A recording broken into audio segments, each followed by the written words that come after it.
Bienvenue à vous, vous êtes bien sur le plateau de la matinale. Nous sommes lundi le 5 septembre, c'est un début de semaine que nous passons donc ensemble. Et aujourd'hui, eh bien, nous revenons sur cette émotion, c'était hier après-midi dans le Chenal des Sables d'Olonne à l'occasion du départ de la Golden Globe Race, que ce soit sur le ponton des skippers ou dans le public. On sentait bien que ce départ pour le Tour du Monde en solitaire ne laissait personne indifférent. Et puis comme aujourd'hui c'est lundi, nous avons également de nouvelles offres de travail en Vendée que nous allons retrouver dans notre météo de l'emploi à 8h45, puisque je vous le rappelle, c'est un petit peu la nouveauté cette année de cette matinale. En chaque début de semaine, nous mettons en avant donc des recruteurs pour essayer de vous permettre de trouver le job qui vous va comme un gant.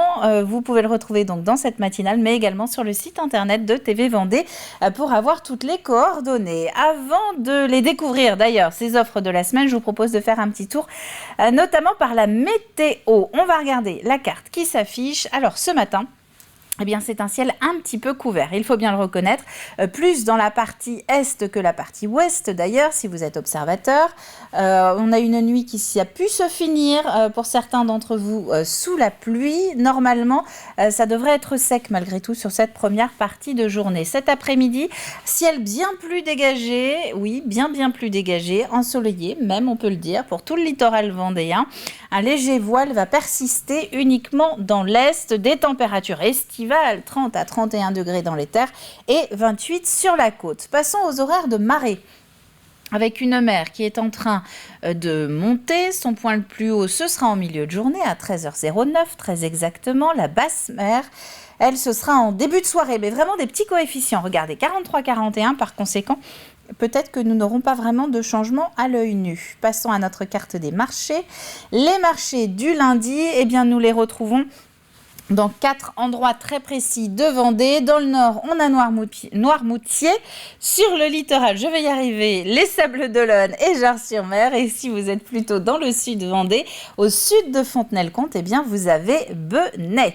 Côté calendrier des fêtes, c'est la Saint-Raïssa aujourd'hui. La fête également des Bertins ou encore des Bertis. Le soleil se couchera ce soir bien trop tôt, à 20h37. On passe au journal.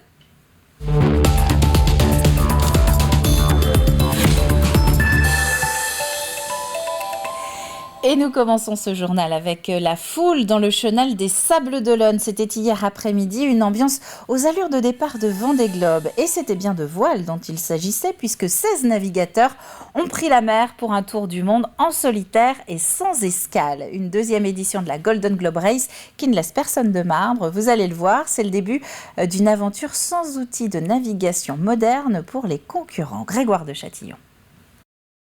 Dernier cadeau pour la navigatrice sud-africaine. Dernier chin-chin pour ce skipper canadien. Dernier moment romantique pour Elliott Smith, l'américain. La famille, les amis, mais aussi les sponsors et les médias sur le ponton. Ultime moment avant ce tour du monde à l'ancienne. 16 skippers prêts à en découdre pour ce qui est la plus longue épreuve sportive au monde. Là, je suis ému parce que c'est vraiment le tout début et puis c'est l'aboutissement de 3 ans. Et puis il y a plein de monde, il y a ma famille, il y a tout ça. Donc ça va être un bon moment et puis ça va être encore un meilleur moment en mer, je pense. Un peu plus loin, Jean-Luc Van Den Heede, vainqueur de la dernière édition, est venu rendre visite à Damien Guillou, l'autre Français de l'épreuve. Je lui ai posé quelques questions sur le bateau, et donc le bateau, il a la première des qualités que demande un bateau pour le Golden Globe, c'est qu'il est bien prêt. Et la préparation, c'est un élément important, c'est peut-être l'élément le plus important. Le long du mythique Chenal des Sables d'Olonne, le public s'est déplacé en nombre pour encourager ces aventuriers de la mer. Ça, c'est un moment émouvant. Ça fait envie leur départ, tout le monde a envie de partir. Mais tout le monde n'a pas le courage de le faire et ne peut pas le faire. Donc c'est pour les encourager, leur dire bon vent. Et puis les attendre pour qu'ils reviennent quand ils vont venir surtout. Mr. Kai West pour l'Angleterre. England. La Golden Globe Race, encore plus fort que le Vendée Globe. Oui, c'est plus impressionnant dans le sens où ils vont tout faire manuellement, donc c'est vraiment pas la même chose, quoi. Vous voyez ce que je veux dire? Donc on revient en arrière, et là, c'est des gens quand même qui sont capables en pleine mer de s'orienter, et puis qui ont une expérience que peu doivent avoir. 16h, ce dimanche, c'est parti pour plus de 48 000 km en mer. Un sacré périple, mais aussi un record à battre, 212 jours, détenu par un Français, le Sablais, Jean-Luc Van Den Heede. Alors, concernant le classement, les navigateurs eux-mêmes ne sont pas au courant de ce qui se passe les uns pour les autres, mais nous si. C'est actuellement le Français Damien Guillou qui est en tête. Il est suivi par 2 Britanniques, Ertan Beskard et Simon Curven, qui étaient justement avec nous en plateau de la matinale la semaine dernière. Dans le reste de l'actualité, il y a ce cri d'alarme également qui a été lancé par le département de la Vendée au regard de la hausse des prix de l'énergie. C'était en toute fin de semaine dernière, une alerte lancée à la fois par les collectivités, mais également par des entreprises qui, je cite, ne maîtrisent plus rien et risquent de mettre la clé sous la porte si rien ne change. Avec une telle explosion du coût de l'énergie, tous nos budgets des collectivités vont être malheureusement consacrés à absorber cette augmentation pour en plus ceux qui le pourront. Et donc si nos moyens sont totalement absorbés par cette augmentation, eh bien c'est autant d'investissements que nous ne pourrons plus faire. Les collectivités sont en grande difficulté, elles ne pourront plus investir. La guerre en Ukraine fait notamment partie de ces raisons qui bousculent les marchés. En un an, le prix du mégawattheure est passé en Vendée de 50 à 1 000 €. Quelques nouveaux chiffres concernant la rentrée des classes à présent. Après avoir suivi la rentrée du secteur public, place à celui du privé. Je vous rappelle qu'en Vendée, il y a autant d'enfants dans le public que dans le privé et vice-versa. Au total, plus de 62 000 jeunes Vendéens sont donc dans l'un des 257 établissements, que ce soit école, collège ou lycée catholique du département. L'enseignement catholique de Vendée en a d'ailleurs profité pour faire le point sur ses effectifs et comme le public, eh bien, certaines matières ne suscitent pas autant de vocations que nécessaire. Aujourd'hui, nous sommes sereins. Nous sommes sereins dans cette rentrée avec des enseignants qui sont globalement tous là. Nous avons encore quelques enseignants à traiter en termes de dossiers administratifs, voilà, parce qu'on ne peut pas faire ça du jour au lendemain. Mais en tout cas, nous avons tout de même des matières des matières en tension, tout comme en France. Hein. Voilà.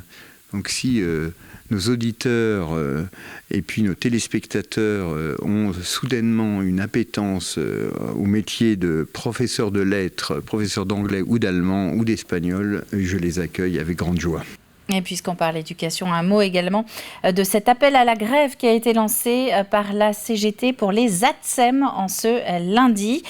Ces agents en école maternelle qui aident les enseignants peuvent donc suivre l'appel au mouvement qui demande une revalorisation du revenu. Des problèmes peuvent avoir lieu, notamment dans les cantines. On va s'intéresser maintenant à une tendance qui se confirme depuis quelques années. C'est l'utilisation du van ou du camping-car pour les vacances. C'est un moyen de faire du tourisme tout en restant totalement indépendant pour les transports et pour l'hébergement.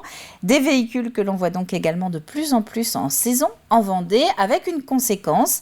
Eh bien, les communes les plus attractives sont obligées de prendre des mesures pour ne pas se faire déborder par ce qu'on appelle le camping sauvage. Théa Hartmann.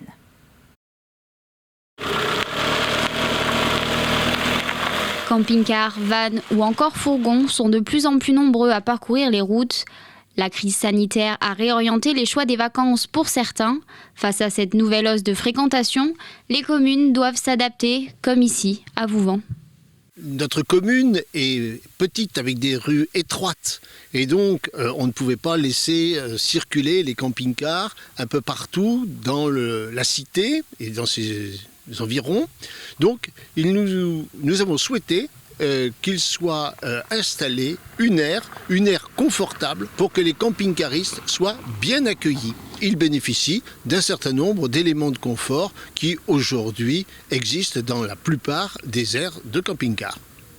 Malgré les aménagements proposés, certains préfèrent opter pour la pratique du camping sauvage, formellement interdit par la loi. Face à ce fléau, l'ONF a dû sévir en posant des arrêtés municipaux, comme sur l'allée Pierre Blanche, en forêt de Mervan. On observait la pratique très très régulière du camping nocturne et donc avec tous les désagréments qui allaient avec, notamment des pots de déchets et surtout la pratique du feu de camp. Et hormis ces incivilités, la pratique même du camping peut déranger en fait la faune. Pour éviter ce genre de problématique et que tout le monde y trouve sa place, l'Organisation nationale des forêts va mettre en place un schéma d'accueil du public. L'idée, c'est qu'on a des zones principales d'accueil où on va faire en sorte que les conditions d'accueil soient vraiment très confortables pour le public.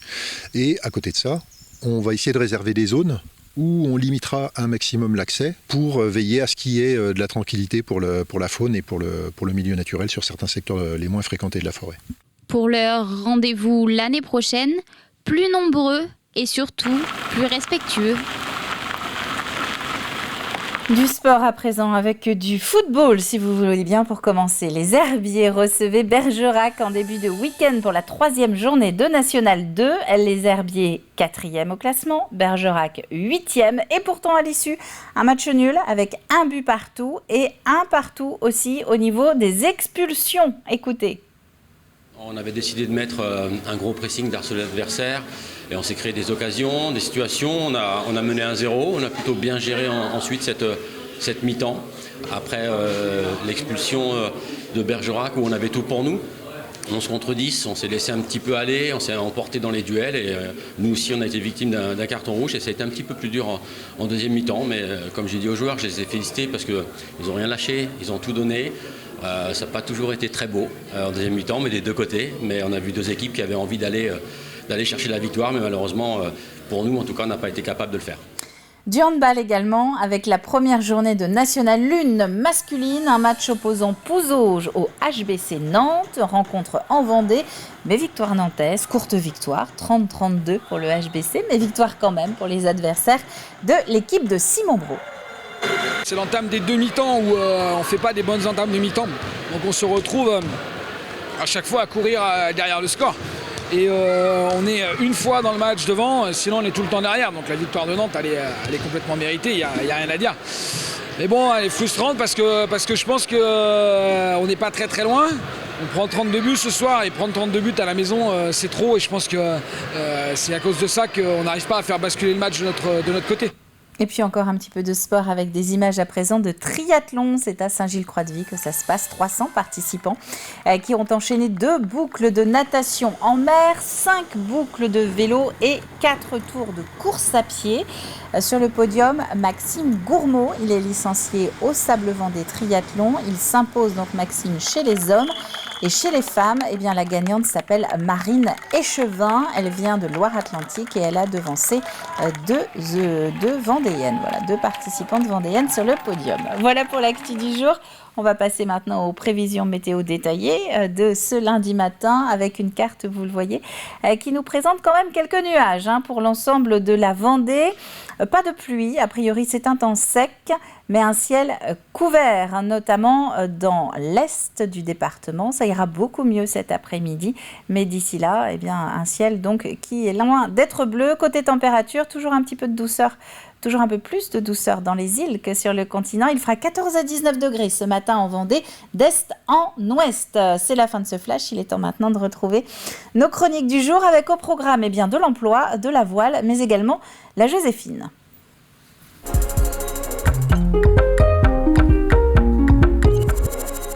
Et oui, la Joséphine, ce rendez-vous qui est devenu un petit peu incontournable à chaque rentrée à La Roche-sur-Yon. Courses et marches début octobre qui sont réservées aux femmes et dont une partie des bénéfices est reversée à la Ligue contre le cancer. Après 2 années perturbées par la Covid, eh bien la Joséphine retrouve sa formule festive et groupée cette année avec une nouveauté, 6 femmes qui ont été sélectionnées lors d'un casting pour en devenir ses égéries.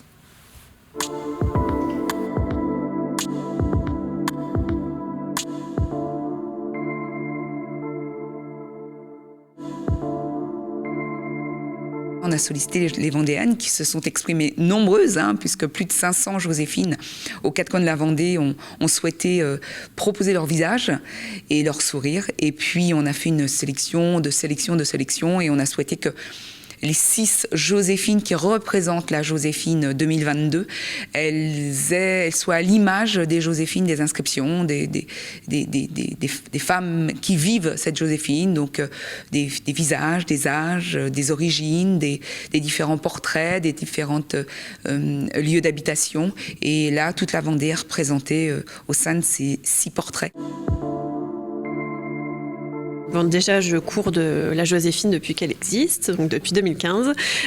Donc ça me tenait à cœur. Et puis, on est touché de près ou de loin par cette cause, malheureusement. J'ai eu dans la famille des amis. Et puis, un jour, ma fille est passée devant l'affiche du casting et puis m'a demandé du coup ce que c'était. Je lui ai expliqué et elle m'a demandé de m'inscrire, ce que j'ai fait.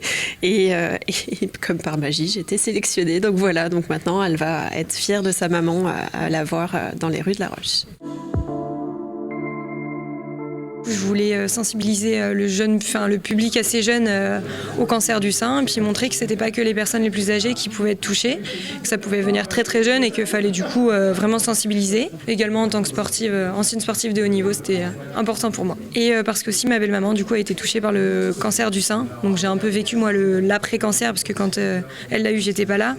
Mais l'après-cancer, donc je vois aussi tout le temps que ça prend pour s'en remettre, que ce soit professionnellement ou dans la vie de tous les jours. Alors, je me suis lancée dans Joséphine en mémoire d'une amie que j'ai perdue, maman de 4 enfants. Voilà, donc ça m'a marquée parce qu'à l'époque, j'étais une jeune maman aussi. Et je suis très fière, en fait, de représenter ma tranche d'âge. Et si ça peut motiver les femmes à faire la mammographie, à se faire dépister, à se faire surveiller leur corps et penser un petit peu à elles, ça serait vraiment très, très important. Au départ, la Joséphine, ça a été la première course de ma vie, on va dire, en course, parce que je me suis mise à courir avec des amis, des copines, pour faire une petite revanche sur la vie. Et donc, on a fait la Joséphine. Moi, j'ai été touchée dans ma famille. On a toutes été touchés de loin ou de très près par ce cancer ou par ces cancers. Et donc, c'est important de sentir une émulsion, une volonté ensemble de se dire, on est toutes passées par là, mais on court. On va donner quelque chose pour se battre contre ce cancer. Et la Joséphine, ce sera donc le dimanche 9 octobre dans le centre de La Roche-sur-Yon. Vous pouvez également boucler la course de votre côté entre le 1er et le 8 octobre. Les inscriptions, elles, sont possibles en ligne jusqu'au 21 septembre. Nous allons maintenant parler emploi.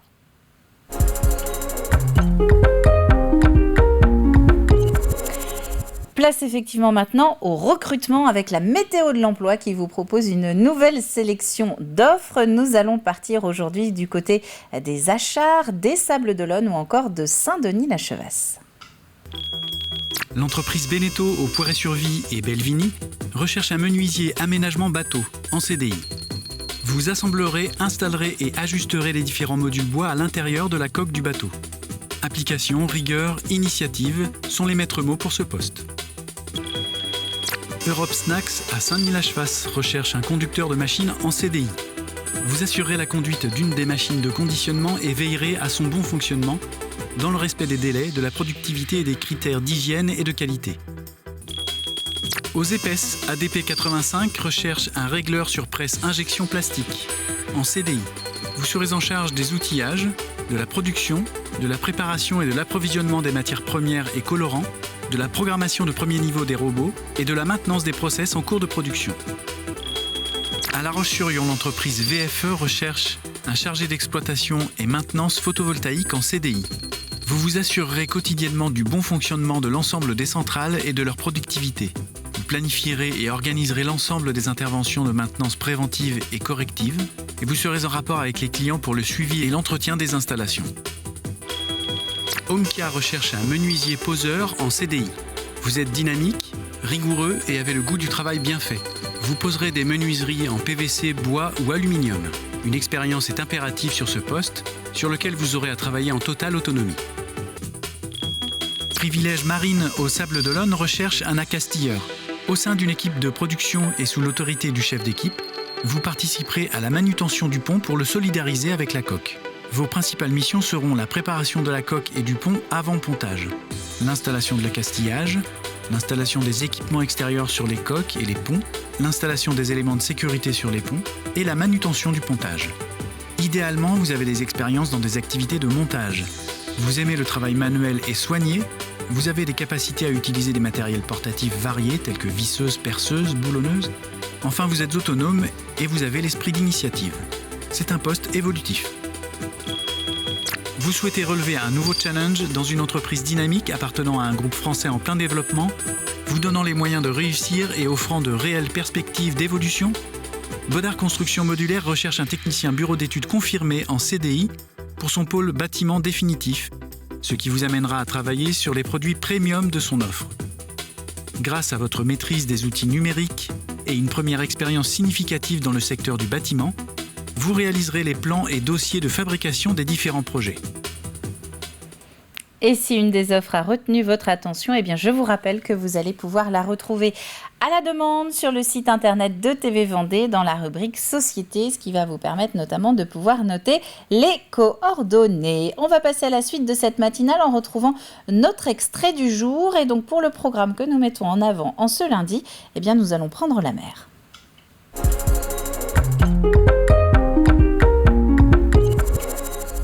Puisque le petit aperçu que nous vous proposons, c'est un extrait du Café de la Marine, extrait de ce début de semaine avec Paul Meillat, qui est l'invité de ce numéro inédit, l'occasion de revenir sur le nouveau bateau de Paul qui vient tout juste d'être mis à l'eau.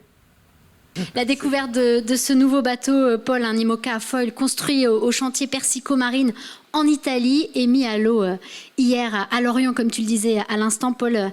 C'est une grande aventure qui commence, c'est une nouvelle histoire à écrire. Comment tu te sens par rapport à tout ce qui t'arrive là ? C'est partagé, c'est très heureux et puis aussi un brin de fatigue parce que c'est vrai que construire un IMOCA, monter un projet avec une échéance, puisqu'on avait un objectif, c'est d'être au départ de la prochaine route du Rhum. On savait que ce serait très serré et c'est serré, donc on y va, on met la main à la pâte et tout le monde met beaucoup d'énergie dans le projet, mais il y a beaucoup d'enthousiasme et c'est des aventures humaines aussi incroyables de construire un bateau. Et c'est la première fois que tu vas disposer d'un bateau neuf, donc c'est un challenge encore différent, Paul. Oui, c'est ma première construction de bateau et c'est vrai qu'on l'imagine parce qu'on sait, on en parle beaucoup quand les autres construisent, mais tant qu'on l'a pas fait, je pense que c'est vraiment dur de se rendre compte la quantité de travail que ça demande. Le temps passé dans le chantier. Le temps, chaque pièce c'est des monotypes, enfin c'est des prototypes, donc du coup justement chaque pièce est quasiment unique et dessinée, calculée, après produite et après c'est ajusté, donc voilà, c'est toujours des allers-retours. Avec un bateau qui était en plus en Italie, donc là il y a eu des allers-retours à faire. Ouais, on a évité justement sur le début parce qu'on a pris quelqu'un qui suivait le chantier là-bas pour pas faire trop d'allers-retours. On était ici à Lorient et par contre les 2 derniers mois, à partir du 15 juin, on était avec toute l'équipe là-bas sur place pendant 2 mois. Là c'était intense. Et pour connaître la suite du programme, eh bien encore un tout petit peu de patience puisque le Café de la Marine, c'est en intégralité sur l'antenne à partir de demain mardi. Le premier rendez-vous donc avec Paul Meillat, ce sera à 14h45. Avant de se quitter, on va faire un point sur le jeu de la matinale.